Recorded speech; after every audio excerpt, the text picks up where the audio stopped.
Hello and welcome back, Doctor Who fans, wherever you are. This is Paul L and Geoff C reporting to you from a land where happiness does indeed prevail, or at least only for as long as Helen A deems it so. When we last looked at the Happiness Patrol, the Doctor was in dire danger, menaced by a humanoid licorice all sorts. Will he survive to tell the tale? We're going to find out in just a moment. But first, I just need to check on my old chum Geoff C. How are you, Geoff? Are you good? Yeah, I'm good. Did you write that, or have you just I just made it up. It just flew off the top of my head like most of the drivel that comes out of my gob.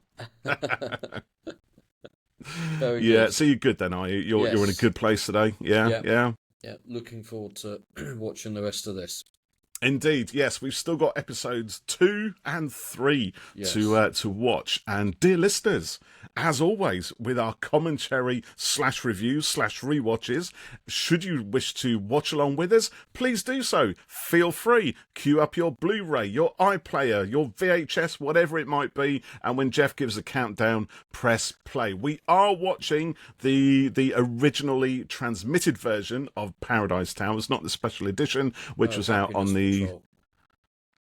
I always get confused. It's weird. Why does that happen in my head? Paradise Towers, The Happiness Patrol. We are watching the originally transmitted version of The Happiness Patrol, not Paradise Towers. But you know what? Actually, I always think these two stories could happen in the same universe. Yeah. You know, like they're both like Earth colonies or something, and they both have very similar kind of feels to them. Don't you think? Don't you think? Listeners, do you think this is the case? Or am I just ranting and should shut up? I just shut up, actually, shouldn't I? Yeah. Okay. Probably. Should we just watch the episode? Right. I'm going to do 3, 2, 1, and on 1. This is part 2, right? Yeah, part 2. Happiness Patrol. Happiness Patrol, right? The original, the OG. Let's go. 3, 2, 1. There we go. Boom. There we go. Got it. Starfield. It's like a big Starfield. bang, actually. Somewhere in that swirling vortex is the Rachnos Queen. Oh, I guess so. If indeed it is our solar system / galaxy Well, it could thing. be Castorberus. Is that how you pronounce it? Castorberus, which is a constellation, I guess, rather than a galaxy or such. Is But, it? Don't know. you know, if you're going to be really pedantic and Which anal you about will these be. things, absolutely, I There would. he is. Oh, he had a cheeky Oh, wink. Sylvester, but he had to paint his face silver for that shot, Did he apparently, really? in the titles. Yeah. Why? What, of Because I the, think it just picked up better on the camera. Oh, You know, right. they shone the light at it, and it bit gave him a like, slightly. when they were filming the black and white sections of WandaVision, they had to paint Vision's face blue, Oh, so that really? it would look more like the actual red tone on screen. That's Instead of interesting, black isn't and it? white, Yeah. Yeah, it's funny how they do that, how light works on cameras, because again, with the original 1960s Doctor Who series, the interior of the TARDIS was kind of a sort of greeny white. It was sort of more green than white, apparently. Again, really? because it would show up as more brilliant white in camera. Right. Just an interesting little factoid I there. didn't know Joe, it that. just picked up on that cliffhanger from the end of episode, at the end of part 1 there, with the Doctor and Earl Sigma and the Kandy Man in the Candy Kitchen. And you did say to me in our last episode when we looked at part 1 of this, whether or not there was a matte, the ceiling on the Candy Kitchen was a matte painting. And I said, no, Geoff, don't be silly. It's all in studio. I actually looked it up since, and it's not a paint. Well, it's a bit of video effects, which they mapped onto it. So you were right, actually. It is. It was enhanced. I didn't think it looked quite as real, although it's very good. And I also thought there's no way they had a studio that height. So you're good, aren't you? You know these things. I should listen to you more often, shouldn't I? Yeah, maybe. No, it's not going to happen. It's interesting. It wasn't a matte painting though. It was Paintbox, I think. The Quantel system or whatever it is. One. Yeah.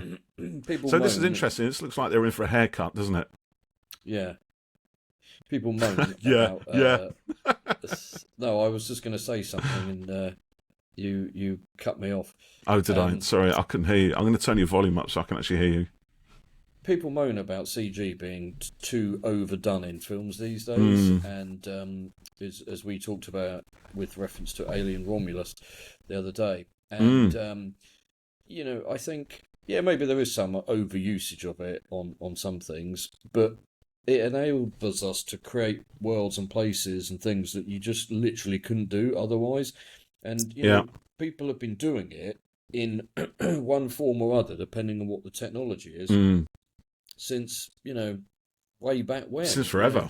Matte paintings on a glass plate in front of the camera. Plate shots, Really basic MS Paint, enhancement on this. Excuse me, CG extensions. It's no different. It's just a different tool being used for it. It is, yeah. I always found it funny when people said Ant-Man Quantumania had too much green screen, too much volume usage in it. Well, how else do you recreate the quantum world? Yeah, that to me is just a criticism for the sake of it, like I think maybe to a point. I mean, I think it depends on the story in the film that's been I think that it's been applied to something like Quantumania. Ant-Man. Yes, definitely, it needs CGI with something like that, right?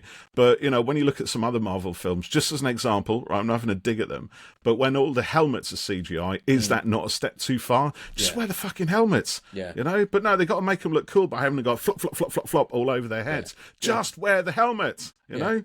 I agree. The only real benefit to it is, a speed and efficiency. And there's a shot in the new Captain America trailer where he drops down out the sky and he looks really cool. The wings are out and then the helmet goes and goes back. If he landed and then had to go, hold on,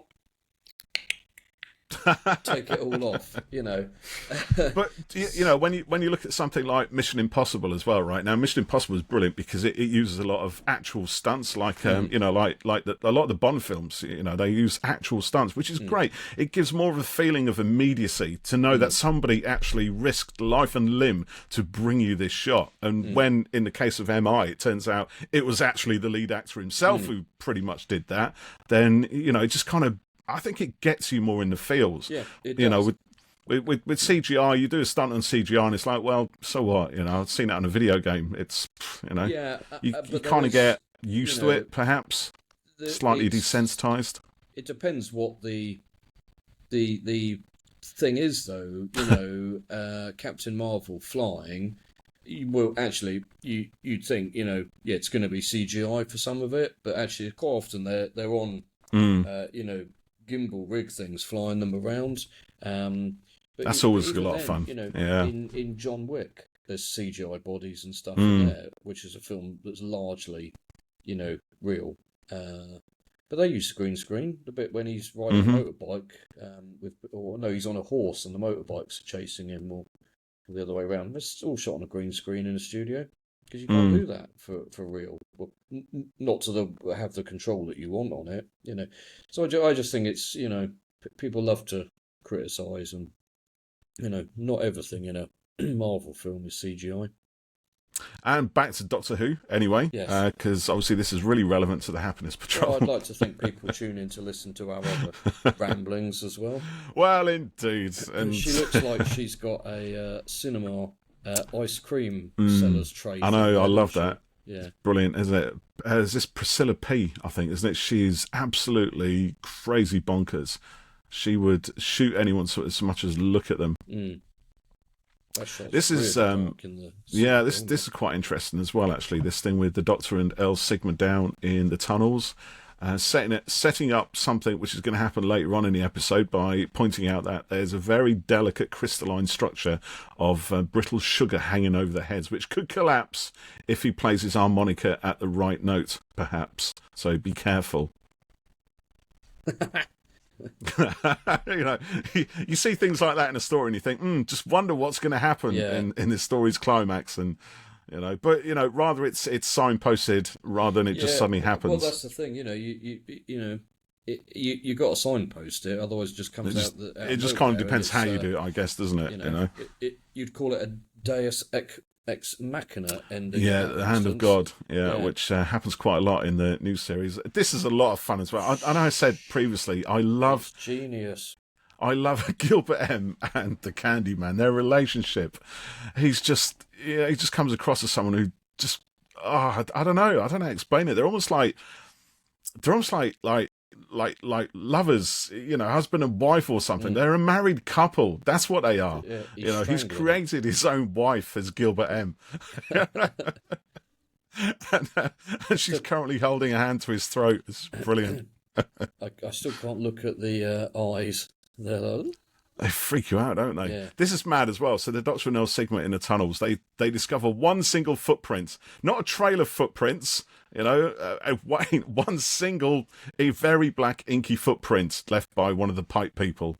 is that what they're called? They look like what are they called? They have them the mole men that Mole Man has. Yeah, they are a bit like that. They're played by kids apparently. They use child actors for that, and at least one of them was a bona fide dyed-in-the-wool massive Doctor Who fan. So saw their dreams come true in that day in the studio. Yeah, the makeup looked quite good on the one that you saw pop out the sewer lid thing or whatever. Yeah, they sort of poke their heads up quite a few times, don't they? At least in the special edition, I think there's a little bit more of that as well. Yeah, there's I think some of the sequences in the Candy Kitchen are extended as well between Gilbert M and the Kandy Man. There's a sequence in the special edition where the Kandy Man just chops his finger. He's chopping a bunch of sweets and he accidentally chops his finger off. Looks at it and goes and then sticks it back on. It's quite funny. It's not entirely clear that's what happens, but to run it a few times, like okay, he has actually cut his finger off. It's kind of a sick joke, isn't it? Yeah. The humour in this is very dark. It's very, it's what you call black humour. It's very satirical. It's cutting right on the knife edge, and apparently also I think if you remember, Andrew Cartmel told us. He and Graham Curry, the writer of this story, they wanted it to be a big satire on the Thatcher government of the time.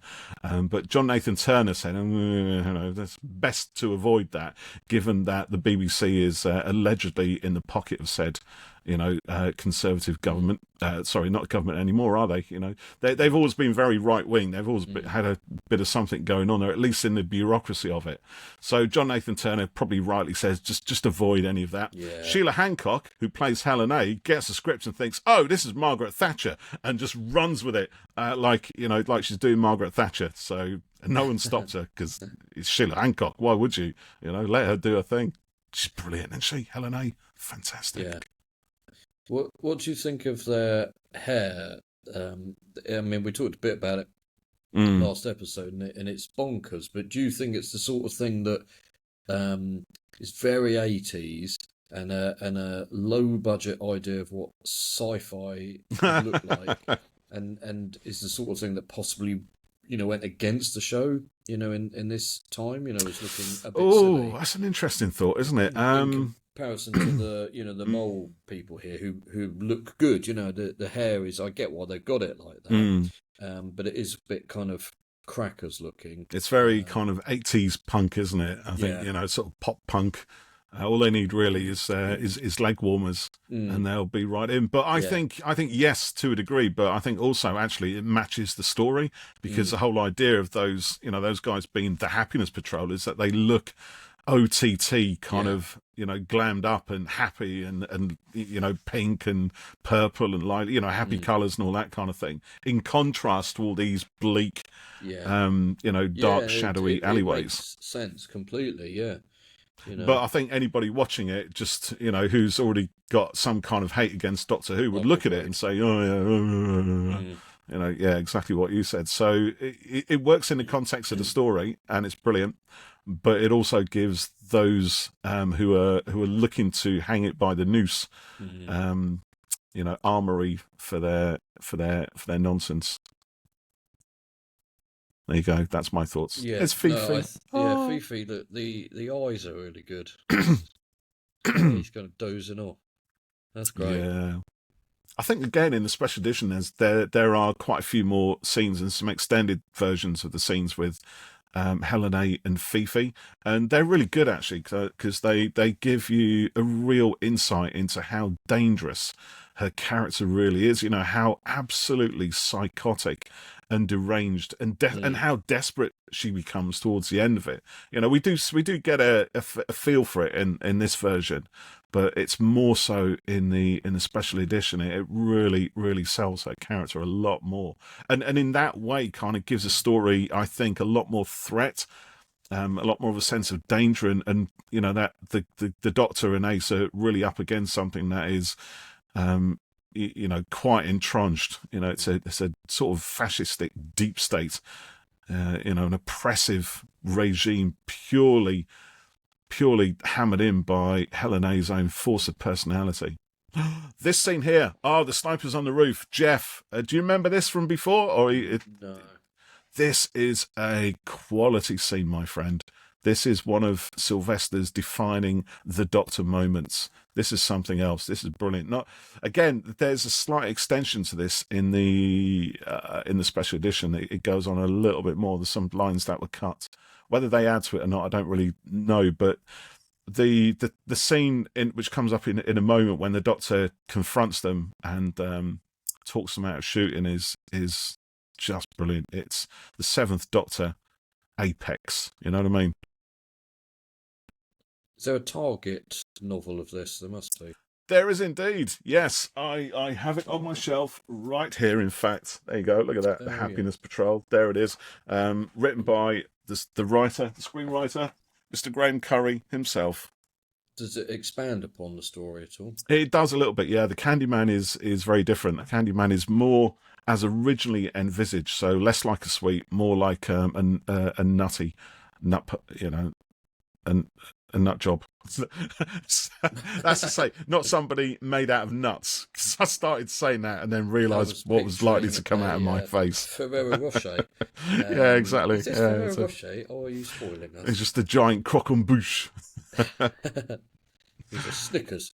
But yeah, I think the Candyman was originally meant to be more humanoid than just somebody covered in sort of glutinous sweetie type stuff, an absolute psychotic nutcase. Who? Let me see if there's any pictures. I think people have done some ideas of what he should, quotation fingers, look like. But I like the Bertie Bassett. I think it's pretty awesome. It's definitely unique. It's very visual. It's arresting. It makes you look. It might make some people laugh, of course, and maybe sort of. There's an argument to say that the ridiculousness of it undermines the seriousness of the threat that the Candyman represents. But I think there's a lot in the performance. The screeching voice, the lines that he says. Again, the relationship that the Candyman has with his creator Gilbert M. It's it's all leaning towards the psychotic, and regardless of what the Candyman looks like, I think that's still there. You can't take that away. For me, give that psychotic nutcase the outer shell of a bunch of sweets, and it just increases it by a factor of 100. So I'm a big fan of the Candyman as is.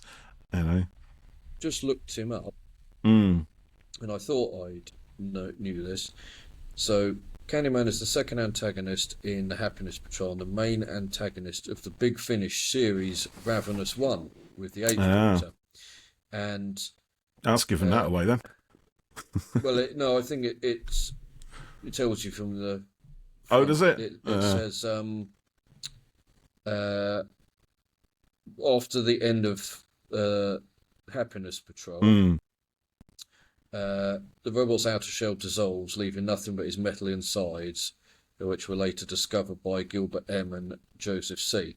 And then he would later be reactivated and go on to become a mercenary, working as an enforcer for various regimes. Right. His original body was eaten by androgums, and then Androgums. 11, in the scientifically minded persona of the Seven, gave the Candyman a new humanoid body made out of sugar spun. And okay, yeah. I why would you do that though? I don't. I haven't listened to Ravenous, so I guess there's a point to it. But if you're going to bring back a villain from Doctor Who, and you're going to change it quite as much, I get there's a logic to it, and I understand that. But the Candyman, in a way, is just another psychotic, villain. And there's a lot of them in Doctor Who, and they're not difficult to kind of invent your own. You know what I mean? So I don't know. Unless there's something new in there that we learn, I guess a bit of backstory or something that adds to the Happiness Patrol. But I'm not generally a massive fan of that. You know, it's like the meddling monk. You know, the meddling monk pops up in a lot of big finishes, and some of the stories are really good, but other times it could literally just be any other villain. Yes. Yeah. Here we go. So this is the Seventh Doctor now facing off against the snipers. Just watch this, Geoff. It is skin-crawlingly brilliant.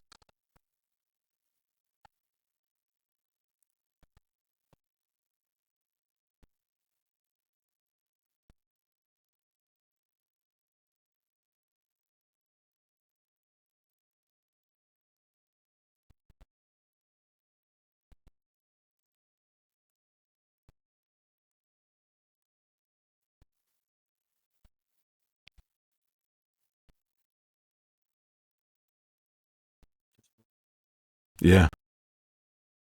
It needs no words. Look me in the eye. Pull the trigger. End my life.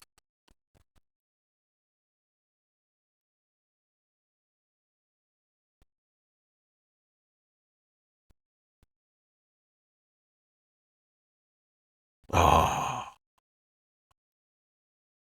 It's good, isn't it? That is Sylvester McCoy on absolute form. He's so good at that. Oh, and I love it when they give him those kind of lines. Yeah. Yeah, the Doctor has quite often been prepared to put their own life for others, haven't they? Yeah. With the secret knowledge that they'll just pop right back up again and carry on. But it's using the power of words, to defeat the apparent power of a gun.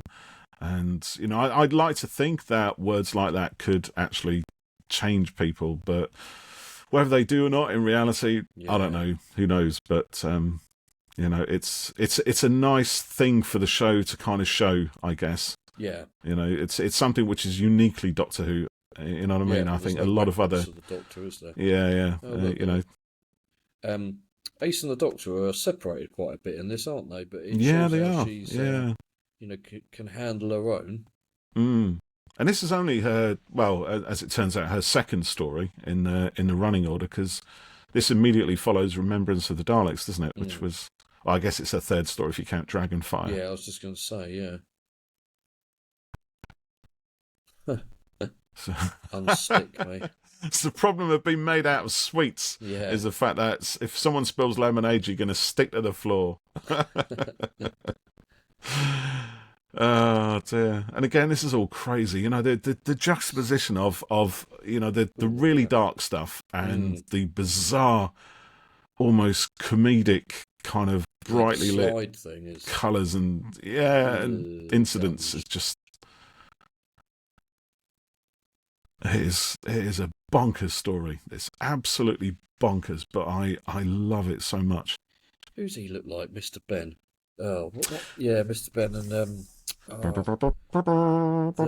used to get one with like flour or something. A flour?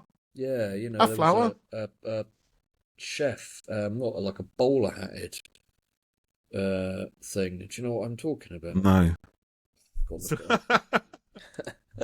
What, from like a kids' TV show or something? You mean? No, it was like you could get it with a toy.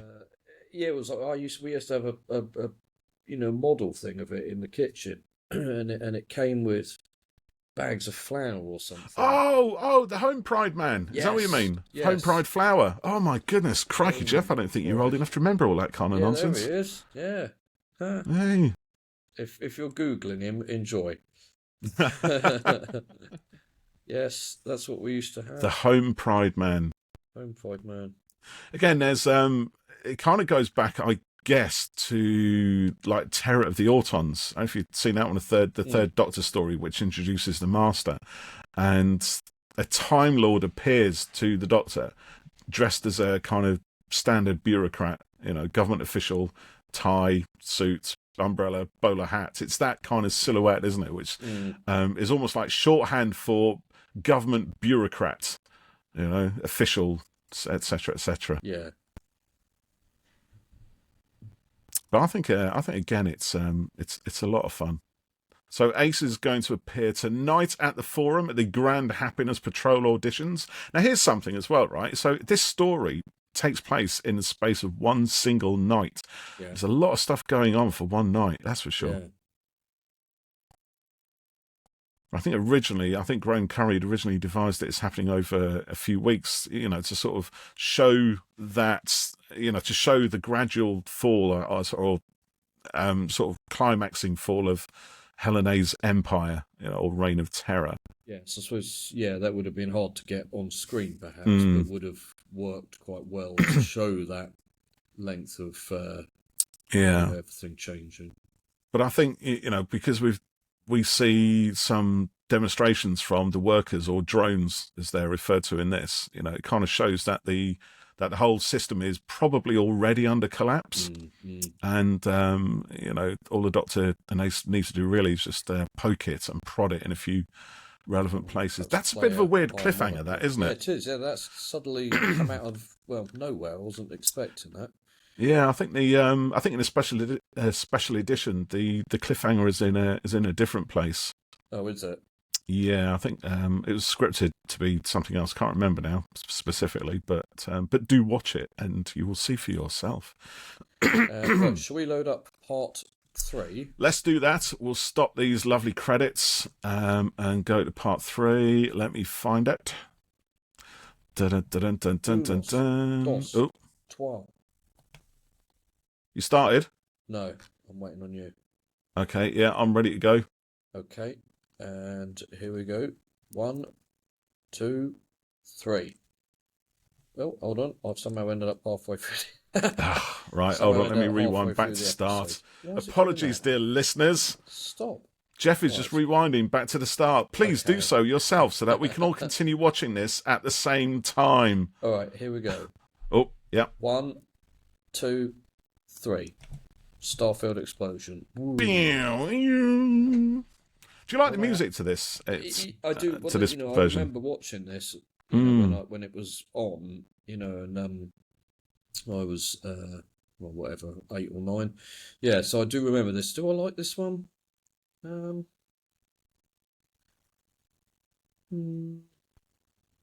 It's got a very different feel to a lot of the versions before it, doesn't it? Stripped back.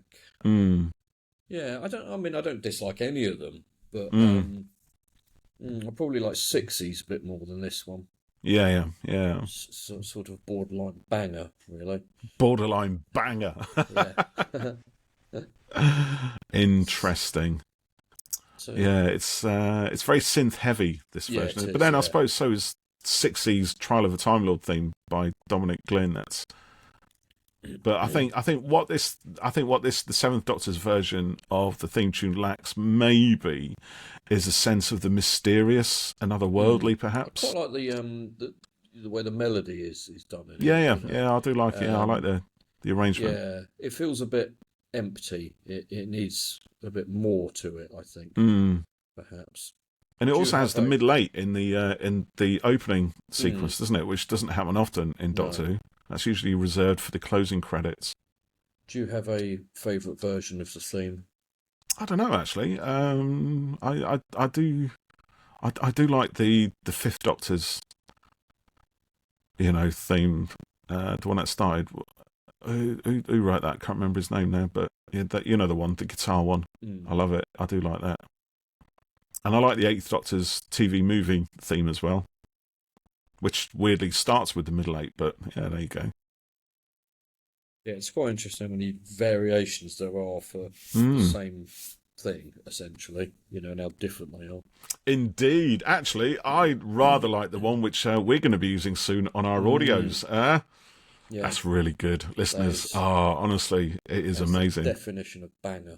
It really is. Yeah. Yeah, I'm looking forward to people hearing that. Yeah, not long to go. Not long to go now, peoples. Oh, it's very exciting. Very, very exciting. Why is Fifi suddenly all wrapped up? Because Ace threw a can of Nitro 9 in her direction in episode 2, which she obviously missed. I missed that.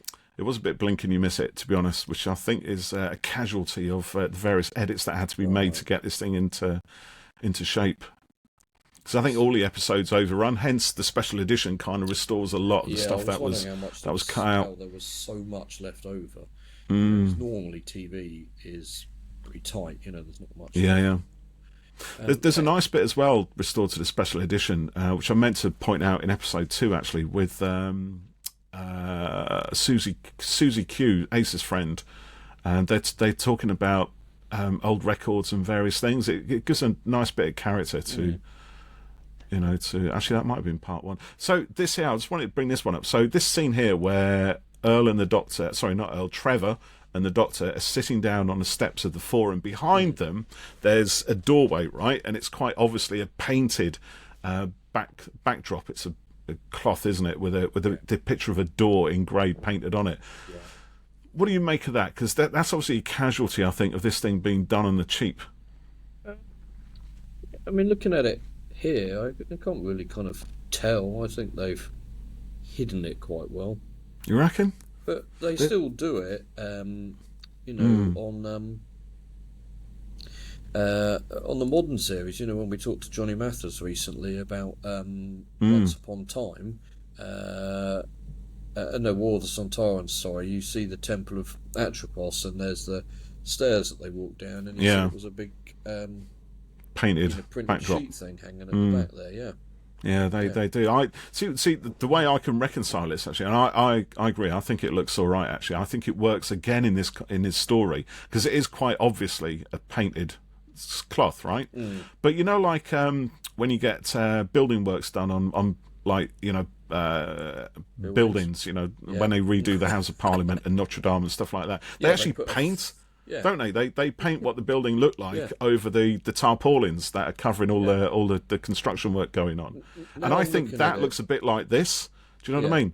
So it gives me the impression. It gives me the impression that behind it is basically just something that's decayed beyond looking good. It's gone, and they're not going to redo it because they can't. They don't care. But they'll just paint what it could look like or used to look like or what they want it to look like using a bit of cloth. So I like that. It gives it a bit more. It gives this society a bit more texture. Yeah. If I have that in my head. Yeah. That's good.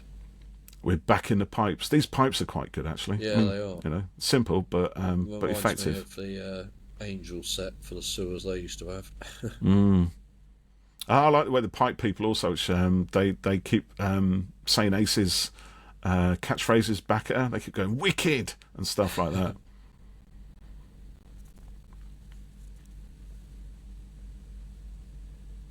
Are they flamethrowers or Nerf guns? Yeah. Well, they shoot some pretty hefty-looking sparks out, don't they? They do look pretty vicious. When they shoot them.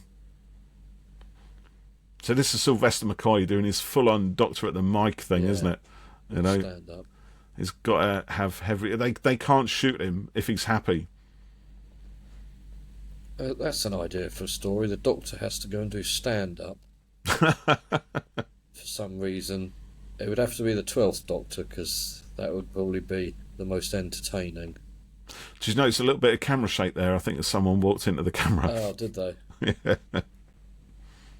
Just again a kind of blink and you miss it thing. Still left in. Look at these extras here. They're loads. They're really giving it some, aren't they? Bless them. The only killjoys in the square are over there. Suddenly the Happiness Patrol does not look quite so happy at all. And Priscilla P, ever ready with her big Nerf gun. See, and there, Gilbert M just throws it in. Do you know what I mean? He knows what's going on. He just throws it in the mix. I love that. He's egging the Doctor on. It's just brilliant. Everybody's in this purely for their own ends. They don't care about Helen A. The only person who cares about Helen A is Helen A. And maybe Fifi, possibly. Yeah. That's that bit with the camera shake there was reminding me. There was the Abyss came back out recently. Indeed, it did. Been around for a long time, and a little clip of it circulated around on Twitter and everything, where Bud is in the little submarine, with his ex-wife, and it's filling up with water. And a little cloth comes in and wipes the camera lens, and it's been Oh, left in the film, and it's so brief, but it was like, mm, because no one had really seen it for so long, this it was like a stayed. new thing, and it went around like nobody had ever noticed it before. Now it had been seen. Interesting. And there was another bit where in the extended edition, the big wave comes at the beach, and the Mm. people are running away from it, and some of them turn around and look at it, and this guy turns around, looks at it, and someone runs back in out of. But he's exited shot, and he comes back in, pulls the guy's shorts down, and his arse is out. Oh And you dear. think they must have seen that, Yeah, yeah, yeah. and maybe with the wipe thing, it was the best take, so they've kept it in, and perhaps same here with the camera shake. You probably only have Leave it a in. couple of goes on most of this. Well, yeah, I think with this stuff back in the day, it was you filmed it. That's it. You've got That's very it, little yeah, chance to go back and start cutting up tapes with pairs of scissors and what have you. exactly, yeah. We're back in the waiting zone. This set apparently was going to be originally like an old arcade place, when Right, it's filled yeah. wall to wall with slot machines and various other things. But they decided they couldn't afford to do that, so just went for the idea of the waiting zone and a Like single deadly slot machine. yeah, that machine reminds me of seeing them in pubs. Remember Yeah, yeah, yeah, all the noises they made? yeah. And chip shops, our local Yeah, chip shops yeah. got theirs there. They just pop it everywhere, don't God, yeah. they? Can't remember the last time I put money in one of those things. There was well, pop up arcade in the shopping centre in Horsham here. Was there? Yeah, it was there for a couple of months. The comic shop did it.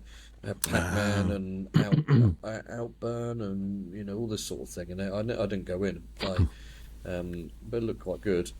I remember I used to go to a place in America. What was it called? Wonderland or something. Mm, And you paid like $5 or something to get in, and then all the machines were free. mm, So you just push the button and you could play on it. It was great. yeah. Just that sequence there with Ace and the Doctor and the Pipe people running through the tunnels. Just notice again, it looked like it was a bit handheld in that, which again just kind of Very adds to unusual. the immediacy of it. Yeah, that's very unusual to have that, isn't it? Mm. And again, it's look at that angle, sort of low down. Mm. That's got to be a handheld shot, isn't it? Single camera, surely. Or would they have elevated the scene so the multi cameras could They kind of probably point up at it? dropped Here comes the. Fifi! Look at her run! Beautiful. She's on it. I think they redo those shots for the special edition, but Fifi kind of racing along the tunnel. They do look slightly Possibly. different. Oh look, here we go. This is the payoff to the synthetic vibrations, the resonance idea. The idea of resonance. So play the right note, and all that brittle sugar is gonna collapse. Give me a C. It's quite interesting how him playing the harmonica makes Fifi howl as well. Yeah. There's that animalistic thing. Fifi, no, don't go forward. Uh-oh, she's in trouble. Bless. Oh no, here he comes. Oh dear. Alas, Fifi.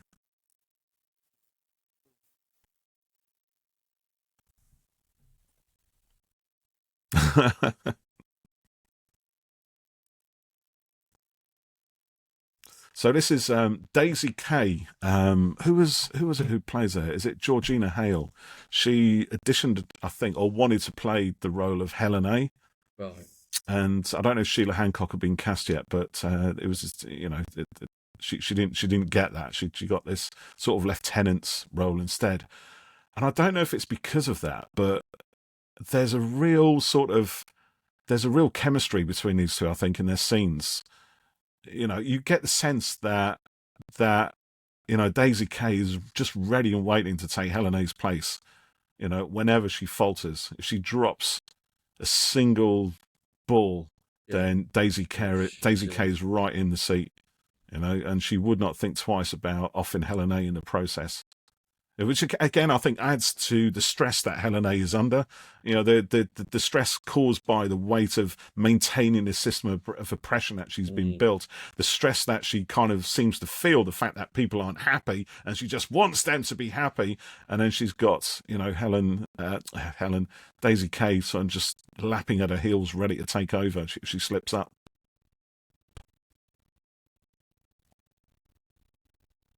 And now we get the face-off between the Doctor and Ace. And the Kandy Man. Has to be done, I suppose. Expert in calification. Yeah.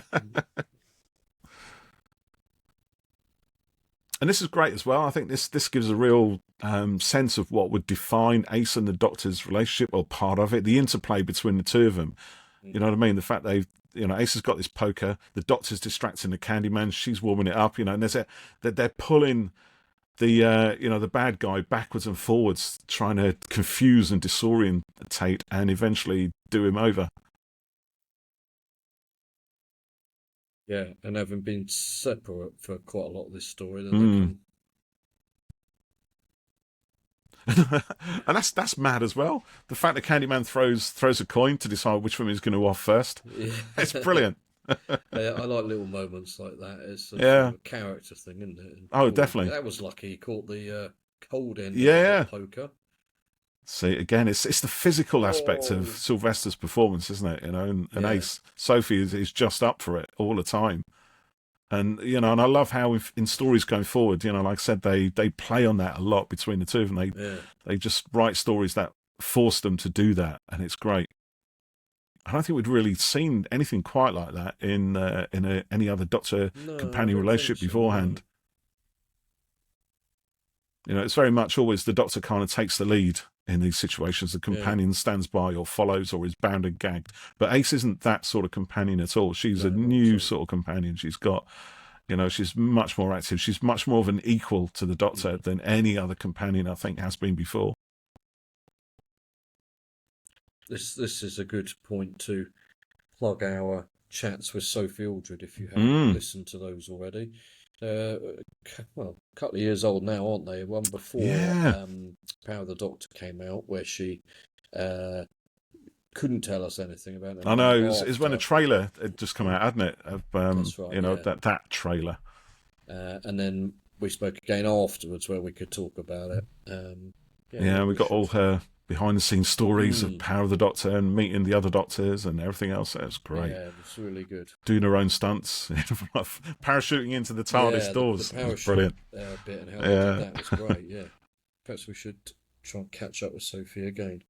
Oh, absolutely. Kandy Man's on the run now, in the pipes. That must have been quite difficult in that suit. In that suit with those twirly eyes. There's what was it? Fondant Surprise. Fondant Surprise. So this Candy Kitchen, it was kind of blended in with a miniature, actually, rather than Paintbox, I think, or Paintbox was used to do it or something, I don't know, whatever. Not very good at my behind-the-scenes reportage, am I, really? Never mind. Okay, yeah, so again, there's a little bit which is in the special edition, which shows the gloop overtaking the Kandy Man. Oh, does it? It just kind of joins those two bits together. This is nice as well. So we learn a little bit more about Gilbert M. and the Kandy Man. Look at that. I mean, that's a weird line. I brought his bones here in a suitcase. There's this. I can see actually why Big Finish want to make something of this. It's like there's a lot of world building in just a few lines, or there's the impression of a whole world out there that's got that spawned the psychosis of Gilbert M, because he's a nutcase as well. He's not exactly right in the head. And I don't think Joseph C is completely compos mentis either, to be fair. In fact, they're all a bit psycho, to be honest. That's my professional evaluation of the main characters in the Happiness Patrol. They're all a bit psycho, to be fair. With the exception of Susie Q, maybe. She looks like she's got puff on her head. So we call it, the things you used to have in a bath. Oh, pom-pom. Or, that's it, yeah. Yeah. There you are. See, Daisy K gets the keys to the kingdom.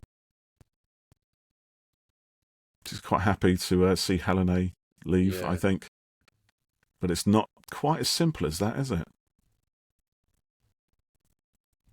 Because Helen A's got a shuttle that she believes is ready and prepped to take her out of here. Bye-bye to the pipe people. So I think these guys are the indigenous race of Terra Alpha, aren't they? I think. And they've kind of been... Yeah, all of that. Oh, that's pretty good. This sequence has been slightly redone for the special edition with new effects. Right. Shuttle's already in orbit. And there we go. Gilbert M's taken the shuttle. What a git. See, everyone's in it for themselves, you know.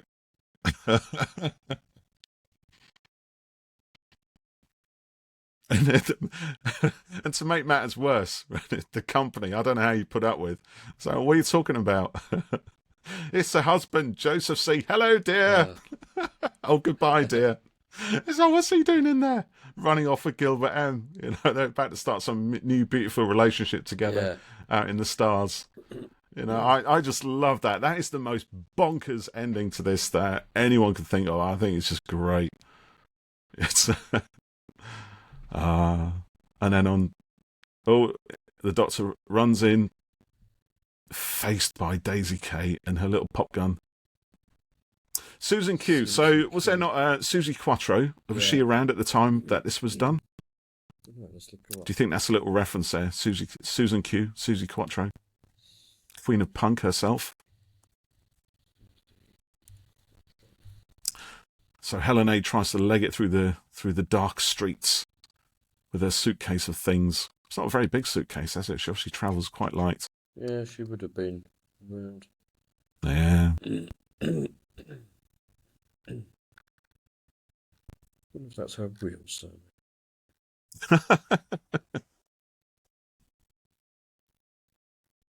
I do. The pink TARDIS, because they painted the TARDIS in episode 1 when it arrived, having decided that blue was far too depressing a colour, so they painted it pink. I think that could have stayed pink for a couple of more stories, you know. Yeah, that sometimes appears in TARDIS lineup pictures and stuff, doesn't it? So this is the final confrontation now, isn't it? Just the Doctor and Helen A alone on the streets with some of those painted columns.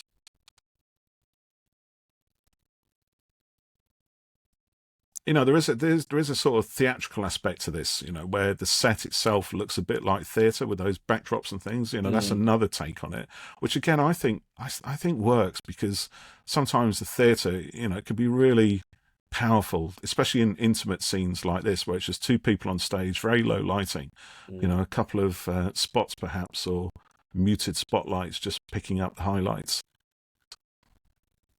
And this is where he kind of unravels her mindset, isn't it? You know, sort of questioning, why does she do what she does? And she's so convinced that she's right, as these people often are. You know, I just wanted people to be happy. How? By giving them sweets, playing them party games, you know, playing music and stuff. That's just surface detail. That doesn't get to the heart of it. And then this thing here, that happiness exists side by side with sadness. And she's about to find out what sadness really means in just a moment. Well, she's not having it right now. She wants to be in a place where there is no sadness.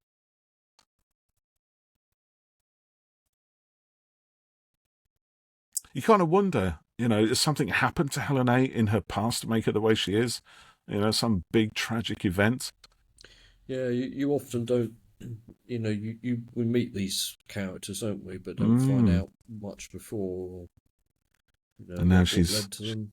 She sees Fifi dying, gasping her last few breaths on a bench, which I guess she's either jumped up onto or been unceremoniously dumped onto. Yeah. And now she lets the tears fall. The Doctor watches, impassive.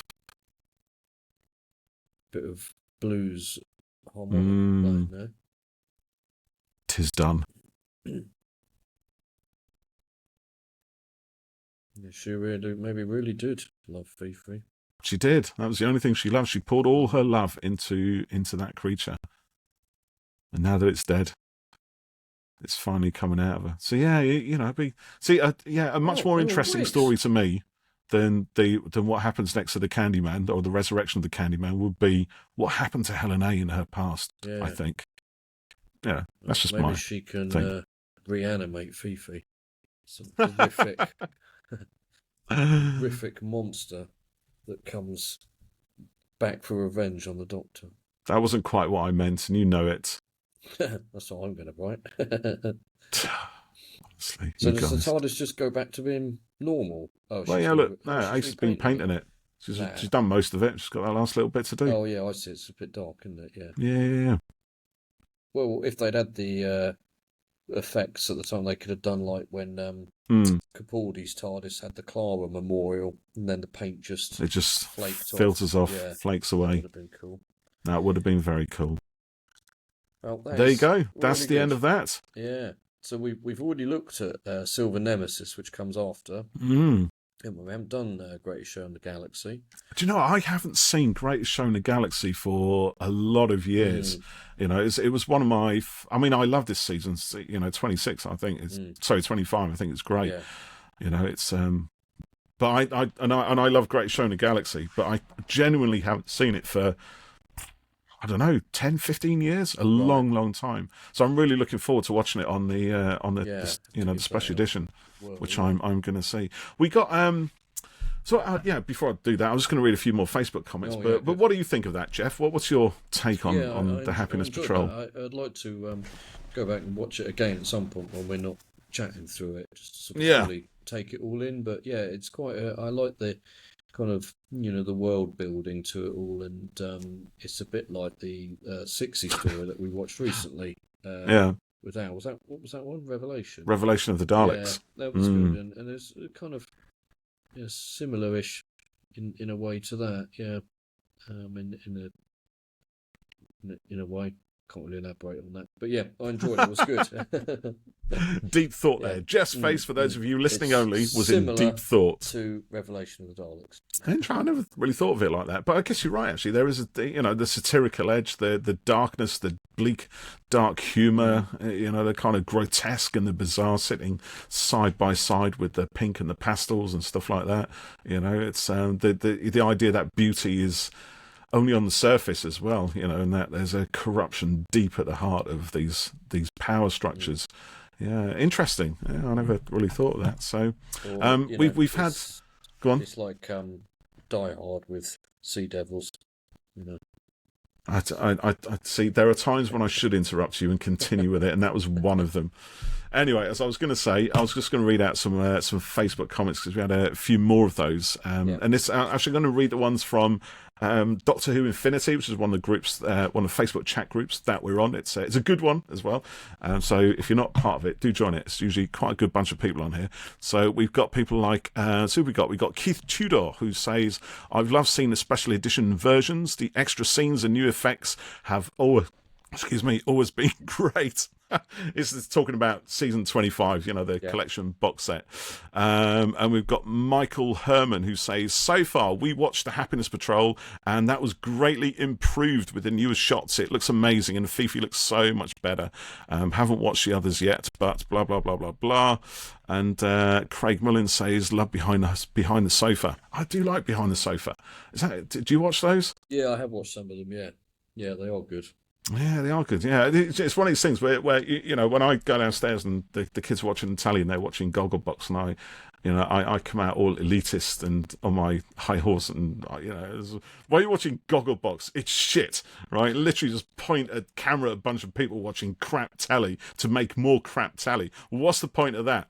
But Behind the Sofa is a must. Essentially it's the same thing, right? Yeah, it's the same, yeah. I'm such a hypocrite. I know I am, but I don't care. Call it what you like.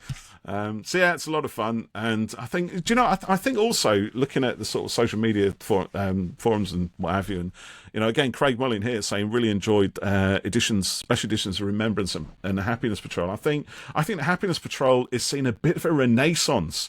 I think a lot of people who maybe weren't too sure about it previously are kind of watching it again, thinking, actually, this is pretty good stuff. In the same way that Paradise Towers saw a bit of a comeback in when season 24 was launched as a collection. I think, because again, the McCoy era, it had its detractors in the day, it had its critics, and at least one or two of those are still very vocal nowadays. But it was very different to what went before, and it was changing. It was a period of transition almost, where Doctor Who was really trying to break free from what it used to be to something that it could possibly be if there'd been a bit of energy and a bit more love behind it. Andrew Cartmel, as we know from talking to him and listening to other interviews and what have you down the years, has always been he clearly he wanted Doctor Who to be as good as it can be. Yeah. And I think he had very specific ideas about how that could be achieved, and we start to see them. We see the promise of the show in these stories, and it's just tragic in a way that sadly wasn't felt really beyond the immediate production crew. Yeah, you could really see how it was, starting to grow in its confidence again and its ambitions, and it was shame that it was cut short on it all. Yeah, and shorter seasons as well, which is a shame. Since Trial of the Time Lord, the length of a season of Doctor Who had been cut in half. From 28 to just 14 episodes, and that it doesn't give a Doctor long really to sort of make their mark. But having said that, Sylvester McCoy certainly did make his mark, and by the end of the following season, we were all wishing that there'd be more to come. Yeah, I think he definitely made his mark, even with the shorter seasons and things. Yeah. Well, there you go. Doing that. So it's fun. Yeah. Brilliant. What are we going to do next, Geoff? I don't know yet. We don't know yet. If you've got any suggestions, people, let us know. Yeah, Drop them in comments and various things. What would you like us to look at on the podcast in future episodes?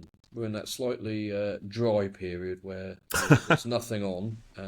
It's now on just yet. We're waiting for the Christmas episode, aren't we? Yeah. But we've got some books that we're going to look at soon, and we've got Al coming back on. We've got a few things that we're trying to get arranged, so we'll see what we can do. Indeed. But we will be back soon for more travels across the Whoniverse, so we will catch you next time. Until next time, may happiness prevail. Ta-ta for now. TFN.